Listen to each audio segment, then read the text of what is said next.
Welcome to स्वास्थ्य tutorials. हम लोग आज ऑर्गेनिक केमिस्ट्री में पढ़ने वाले हैं प्रॉपर्टीज़ ऑफ हैलो अल्केन्स। इससे पहले हम लोगों ने preparation of haloalkanes discuss किया हुआ था और अभी जो सीरीज़ चलेगा इसमें हम लोग सारे कंपाउंड्स के प्रॉपर्टीज़ पे फोकस करेंगे। तो आज का सबसे पहला जो टॉपिक है हम लोगों का वो है properties of hello alkanes.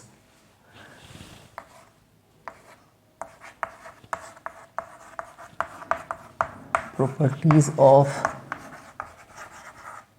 Hello alkanes. जैसे अल्काइल हैलाइड के बारे में अगर हम लोग देखें तो हैलो अल्केन्स में कार्बन है और कार्बन से जुड़ा हुआ ये हैलोजन है। और इसमें बॉन्ड पोलैरिटी के बारे में हम लोग डिस्कस करें तो कार्बन और हैलोजन में generally halogens are more electronegative, तो इस पे डेल्टा माइनस और इस पे डेल्टा प्लस चार्ज होता है। तो जो कार्बन हम लोगों का है वो पॉजिटिव सेंटर है और हैलोजन नेगेटिव सेंटर है। तो इस पॉजिटिव सेंटर पे अगर इलेक्ट्रोफिलिक और न्यूक्लियोफिलिक दो रिएजेंट अवेलेबल है हम लोगों के पास, तो दोनों को अगर आप ट्राई करें, जैसे हम कहते हैं कि यहाँ इलेक्ट्रोफाइल भी है और न्यूक्लियोफाइल भी है, तो आपको दिख रहा होगा कि अगर रिएक्शन हम लोग इलेक्ट्रोफाइल से ट्राई करवाएं तो इलेक्ट्रोफाइल तो कार्बन पे नहीं जाना चाहेगा, क्योंकि ये दिख रहा है कि इसके पास भी इलेक्ट्रॉन डिफिशियंसी है, पॉजिटिव चार्ज है, और यहाँ भी इलेक्ट्रॉन डिफिशियंसी है, इस पर भी पॉजिटिव चार्ज है। तो इलेक्ट्रोफाइल के लिए ये सूटेबल जगह नहीं है। न्यूक्लियोफाइल के लिए चेक करें तो न्यूक्लियोफाइल दिख रहा है कि इलेक्ट्रॉन रिच है और यहाँ क्या है, इलेक्ट्रॉन डिफिशियंसी है। तो ये दोनों आपस में कंबाइन कर सकता है और इस तरीके से हम लोगों का रिएक्शन क्या होगा कि जो कार्बन है वहाँ पर X यहाँ से रिप्लेस हो जाएगा और इसके बदले आ जाएगा न्यूक्लियोफाइल और X यहाँ से अलग हो गया, X माइनस बन करके। तो इस रिएक्शन में आपको दिख रहा है कि हैलोजन का रिप्लेसमेंट हुआ किससे, न्यूक्लियोफाइल से। Since halogen is also a nucleophile, ये भी आपको दिख रहा है कि X माइनस बन रहा है, तो ये भी एक न्यूक्लियोफाइल ही है। तो हम लोग कह सकते हैं कि एक न्यूक्लियोफाइल का रिप्लेसमेंट दूसरे न्यूक्लियोफाइल से हुआ, इसलिए इस रिएक्शन को हम लोग कहते हैं न्यूक्लियोफिलिक सब्स्टिट्यूशन रिएक्शन। इसको हम लोग कहते हैं nucleophilic substitution reaction.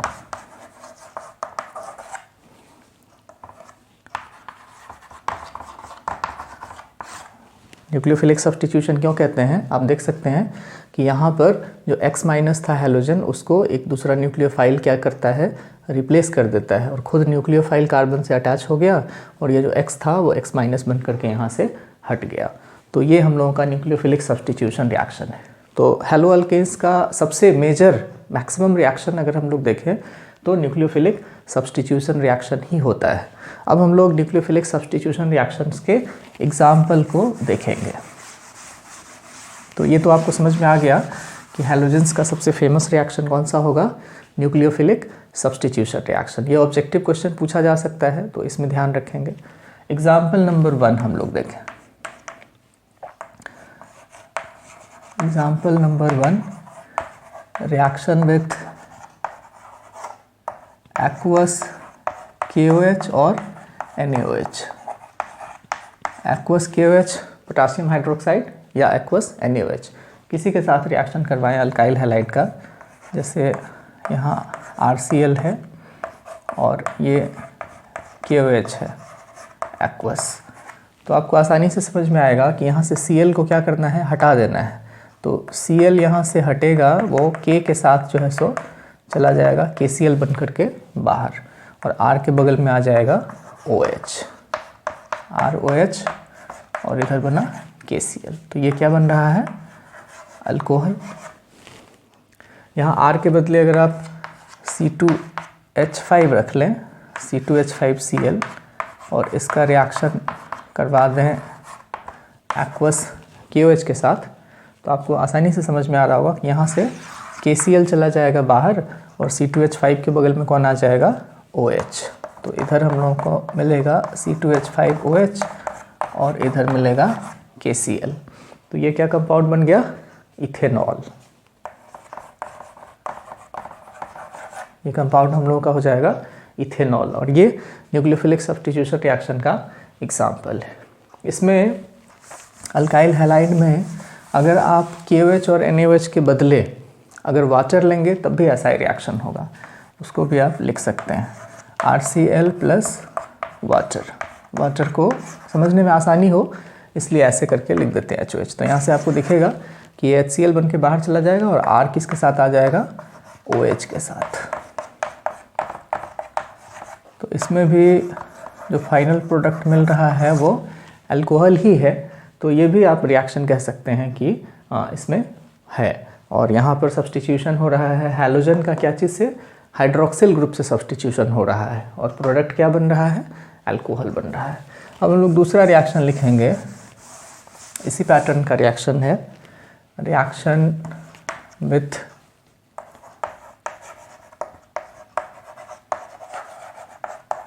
Sodium alkoxide.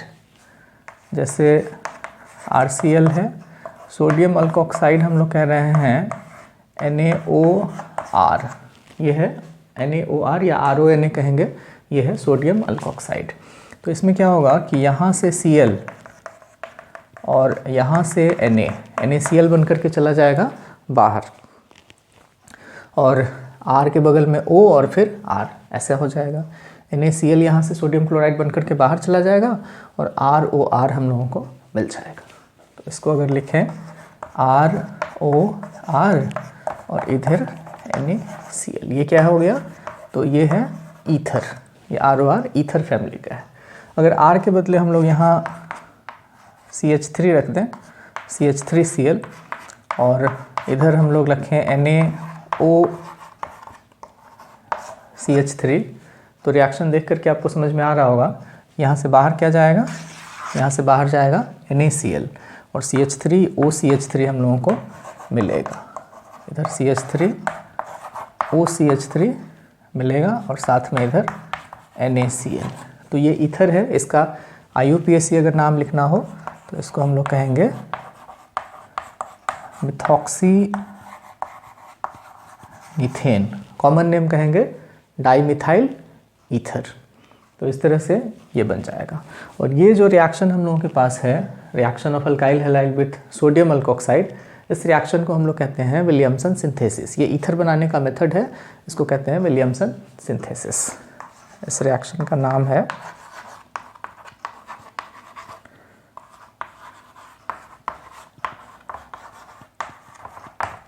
Williamson synthesis. ये ईथर बनाने का मेथड है। इसके बारे में नेम रिएक्शन वाले वीडियो में आपको मिल जाएगा। ये सेकेंड। अगला रिएक्शन है हम लोगों के पास reaction with potassium cyanide, KCN के साथ रिएक्शन। तो RCl KCN के साथ रिएक्शन करवाते हैं तो यहाँ पर क्या है कि साइनाइड आयन जो है सो Cl आयन को रिप्लेस कर देता है। Cl के बदले यहाँ पर साइनाइड चला आएगा। तो हम लोगों को इधर मिलेगा RCN और यहाँ से प्रोडक्ट जो बाहर जाएगा वो है पोटासियम क्लोराइड। सब्स्टिट्यूशन रिएक्शन का भी ये एग्जाम्पल, ये भी न्यूक्लियोफिलिक सब्स्टिट्यूशन रिएक्शन ही यहाँ पर हो रहा है। R के बदले अगर हम लोग यहाँ पर लिख लें CH3Cl और इसका रिएक्शन करवाएं KCN पोटासियम साइनाइड के साथ, तो प्रोडक्ट में यहाँ से आप बाहर कर सकते हैं क्या चीज़ को, पोटासियम क्लोराइड को, और CH3 के बगल में क्या आएगा, Cn आएगा, CH3Cn और इधर KCl। इस कंपाउंड का अगर हम लोग IUPAC नेम लिखें तो इसमें 2 कार्बन है और साइनाइड को हम लोग कहते हैं नाइट्राइल। तो इसका नाम हम लोग IUPAC नेम कहेंगे, ये हो जाएगा इथेन नाइट्राइल। ऐसे अल्काइल साइनाइड है तो मिथाइल साइनाइड कहेंगे, लेकिन IUPAC नेम इथेन नाइट्राइल है। इस रिएक्शन का इंपॉर्टेंस क्या है कि स्टार्टिंग में आपके पास जो कंपाउंड है उसके पास 1 कार्बन है, लेकिन जो प्रोडक्ट बना उसके पास कितना कार्बन दिख रहा है, 2 कार्बन दिख रहा है। इसमें 2 कार्बन दिख रहा है। तो जब हम लोग किसी रिएक्शन में नंबर ऑफ कार्बन देखें कि बढ़ जा रहा हो तो उसको, ये बड़ा इंपॉर्टेंट रिएक्शन है कन्वर्जन में। अगर कभी किसी रिएक्शन में 1 कार्बन हो स्टार्टिंग में और प्रोडक्ट में 1 कार्बन बढ़ जाए, 2 कार्बन, तो इस तरह के रिएक्शन को हम लोग कहते हैं एसेंट ऑफ सीरीज। कन्वर्जन में इसका बहुत इस्तेमाल है, ये कहलाएगा एसेंट ऑफ सीरीज। यही सब रिएक्शंस का इस्तेमाल करके हम लोग ऑर्गेनिक में कन्वर्जन बनाते हैं। कन्वर्जन लोगों के लिए बड़ा सरदर्द हो जाता है, तो उसका कारण ये है कि उसमें कई सारे चैप्टर्स के कई सारे रिएक्शंस का नॉलेज एक साथ यूज़ हो जाता है। तो अगर आपको पुराना रिएक्शंस ढेर सारा जो अलग चैप्टर का है वो एक साथ कंबाइंड नहीं याद होगा तो आप कन्वर्जन के क्वेश्चन को बिल्कुल ही नहीं बना सकते हैं। तो होप कि आपको समझ में आ रहा होगा। बिल्कुल इसी तरह का एक रिएक्शन और है हम लोगों के पास जिसमें अक्सर लोग गलती कर देते हैं। क्या है वो रिएक्शन है reaction with silver cyanide. 4th number में हम लोग लिखेंगे reaction with silver cyanide. Silver cyanide होता है AgCN, यहाँ RCl AgCN के साथ। तो लोग सोचते हैं कि जैसे पोटासियम साइनाइड मेटल का साइनाइड था वैसे ही सिल्वर साइनाइड भी मेटल का साइनाइड है, तो इसके साथ भी वैसा ही रिएक्शन होना चाहिए, RCN बनना चाहिए। लेकिन यहाँ क्या है, RCN नहीं बनता है, यहाँ बन जाता है R के साथ NC, यहाँ बन जाता है R के साथ NC, मतलब आइसोसाइनाइड बन जाता है। और इसकी पूरी कहानी हम लोग अभी देखेंगे कि ऐसा क्यों हुआ। पहले तो प्रोडक्ट लिख लें, यहाँ हो गया NC और इधर हम लोगों के पास हो गया AgCl, ये हो गया आइसोसाइनाइड। अगर यहाँ CH3 लिखा जाए, CH3Cl प्लस AgCN, तो हम लोगों को CH3NC प्लस AgCl मिलेगा। ये पिछले वाले से डिफरेंट है।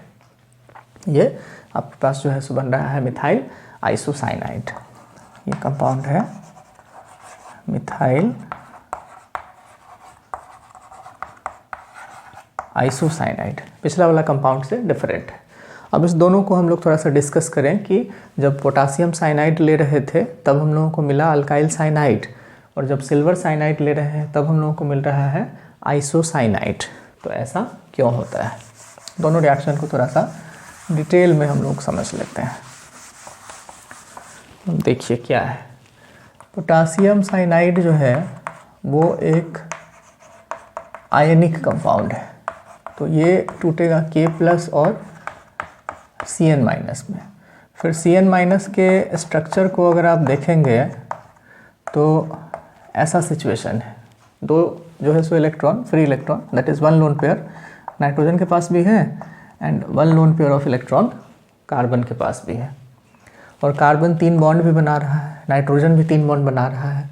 तो नाइट्रोजन के पास वैलेंस इलेक्ट्रॉन होता है 5, तो उसमें से 1 2 3 4 5 पाँचों इलेक्ट्रॉन का अकाउंट यहाँ पे पूरा हो गया। वो हिसाब किताब दिख रहा है कि नाइट्रोजन 3 इलेक्ट्रॉन बॉन्डिंग में रखे हुए हैं और 2 इलेक्ट्रॉन बिना बॉन्डिंग के हैं, तो इसका तो ठीक है।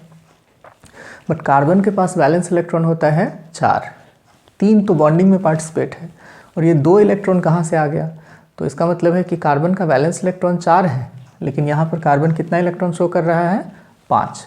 तो इस वजह से हम लोग कहेंगे कि इसके पास एक एक्स्ट्रा इलेक्ट्रॉन है, दैट इज़ कार्बन इस पर निगेटिवली चार्ज है। तो जब पोटासियम साइनाइड के साथ रिएक्शन करवाते हैं तब हम लोगों को साइनाइड आयन आसानी से प्रोड्यूस होगा, क्योंकि ये आयनिक कंपाउंड है और इसका कार्बन निगेटिवली चार्ज है। तो जो अल्काइल ग्रुप बनेगा हम लोगों का अल्काइल हैलाइड में, जैसे ये अल्काइल ग्रुप बना जिसमें पॉजिटिव चार्ज है, अब इसका रिएक्शन अगर आप ये साइनाइड आयन से करवाएंगे तो इसका निगेटिव पार्ट आके इससे जुड़ जाएगा और तब आपको क्या मिलेगा,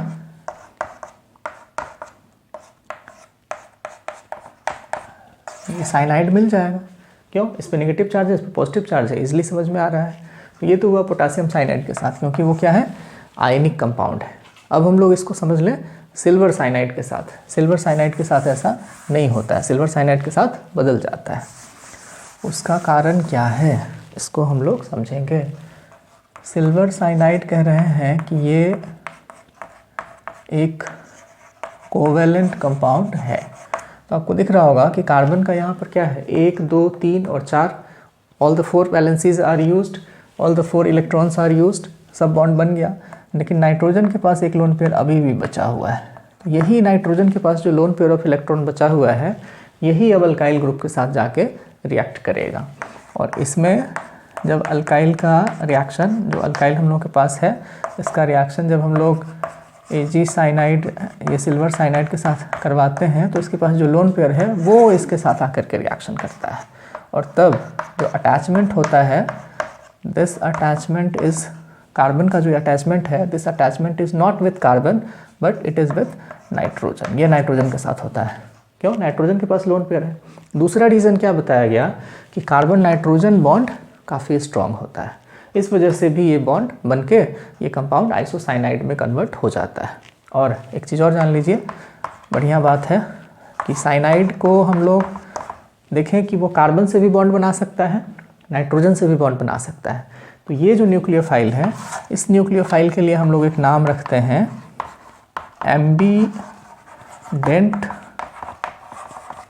न्यूक्लियोफाइल। इसको कहते हैं हम लोग एम्बीडेंट न्यूक्लियोफाइल, बिकॉज इस न्यूक्लियोफाइल के पास, जो साइनाइड है उसके पास कार्बन में भी बॉन्ड बनाने का कैपेसिटी है और नाइट्रोजन में भी बॉन्ड बनाने का कैपेसिटी है। और यही वाली चीज़, ये साइनाइड और आइसोसाइनाइड जो है, यही चीज़ जब आप कोऑर्डिनेशन कंपाउंड पढ़ते हैं तो कोऑर्डिनेशन कंपाउंड में इसको हम लोग कहते हैं लिगेंड, और उस समय इसका नाम हो जाता है एम्बीडेंटेट लिगेंड। और एम्बीडेंटेट लिगेंड के बारे में कोऑर्डिनेशन कंपाउंड में हम लोग बहुत सारा चीज़ पढ़ते हैं।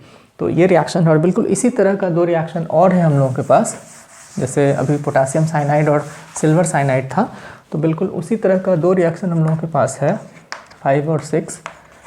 एक हम लोग लिखेंगे reaction with KNO2 potassium nitrite, और एक हम लोग लिखेंगे रिएक्शन विथ AgNO2। यहाँ पे जैसे RCl है, AgNO2 के साथ रिएक्शन, यहाँ RCl है, KNO2 के साथ रिएक्शन। इसमें बनता है RONO, इसमें बनता है RNO2। तो ये कंपाउंड हम लोग के पास होता है नाइट्रोअल्केन, और ये होता है अल्काइल नाइट्राइट। साइड में इधर क्या होगा? KCl, और यहाँ पर साइड में क्या बनेगा? AgCl। तो इसका भी वही कहानी है, ये ONO इधर ऑक्सीजन जुड़ा हुआ है अल्काइल ग्रुप से, और NO2 इधर नाइट्रोजन जुड़ा हुआ है अल्काइल ग्रुप से। कारण क्या है?